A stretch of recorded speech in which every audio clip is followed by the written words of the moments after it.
Hallman community. Welcome to another evening of Hallman story time.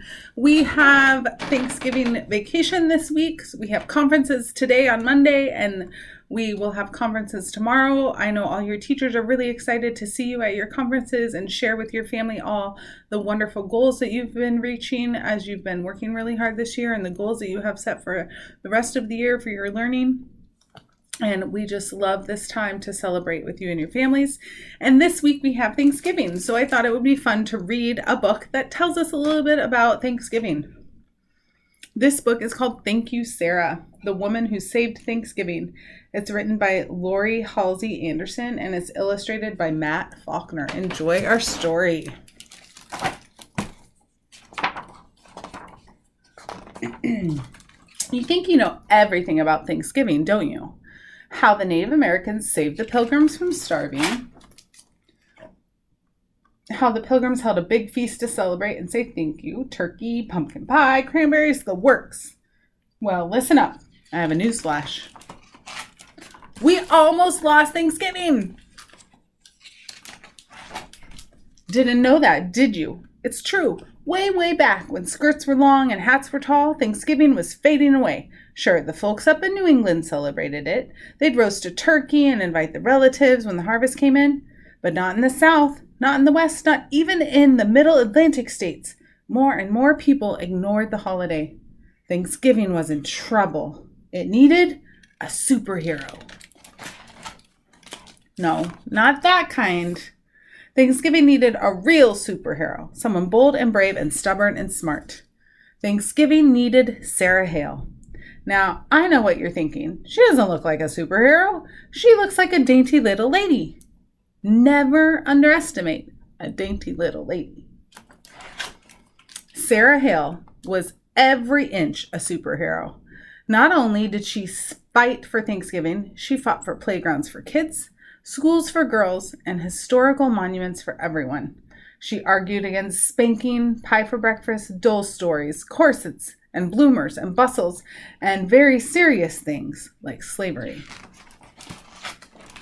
As if that weren't enough, she raised 5 children, wrote poetry, children's books, novels, and biographies, was the first female magazine editor in America, published great American authors like Henry Wadsworth Longfellow and Edgar Allan Poe, and composed Mary Had a Little Lamb.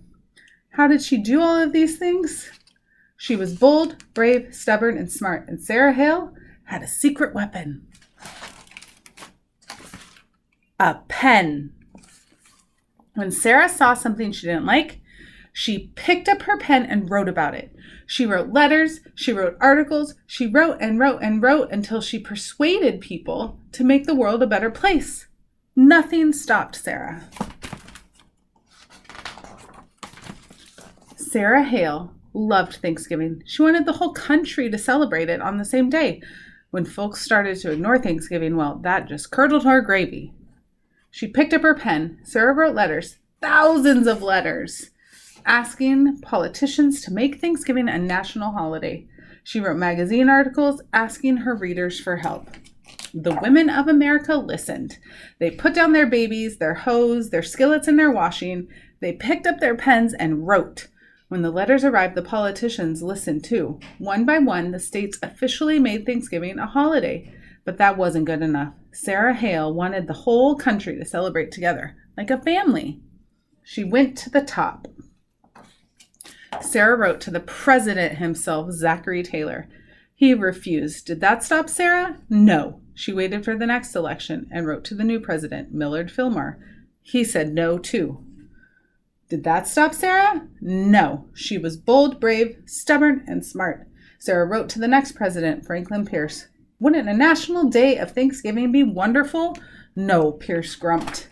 Sarah penned an elegant letter to President James Buchanan. She gave all the reasons why America would be better off if everyone gathered on the 4th Thursday in November to give thanks. President Buchanan disagreed. He had other things on his mind. Sarah felt like the stuffing had been kicked out of her. Everything was going wrong. America was at war, the North against the South. States that had promised to celebrate Thanksgiving changed their mind. The country was falling apart. It was a bleak and scary time. Did that stop Sarah? No way! Nothing stopped Sarah. Superheroes work the hardest when things get tough. She picked up her mighty pen and wrote another letter, this time to President Abraham Lincoln. America needed Thanksgiving now more than ever. A holiday wouldn't stop the war, but it could bring the country together. She signed the letter, folded it, and slid it into an envelope. She wrote Mr. Lincoln's name and address on the envelope and stuck on a stamp. She mailed the letter. She waited, and she waited. And then Lincoln said yes. Lincoln said yes. In 1863, President Lincoln made Thanksgiving a national holiday, a day for all Americans to give thanks together. It took Sarah Hale 38 years, thousands of letters, and countless bottles of ink, but she did it. Nothing stopped Sarah. The bold, brave, stubborn, and smart lady saved Thanksgiving for all of us. Thank you, Sarah.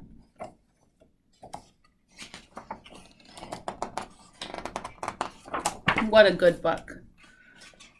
Thanksgiving is a great day where hopefully we get to gather with people in our lives who we love and appreciate and share with them all the thankfulness we have for them and the thankfulness we have for the things around us, the gratitude we have for the things in our life. I hope you guys have a great week of vacation. I hope you have a good time with family and friends, and we look forward to seeing all of you on Monday morning at 9 a.m. on Monday, December 2nd. We will miss seeing all of you at school, and we'll be happy to see you when we come back. Have a great time, and hopefully we got to see you at your conferences. Bye, everybody.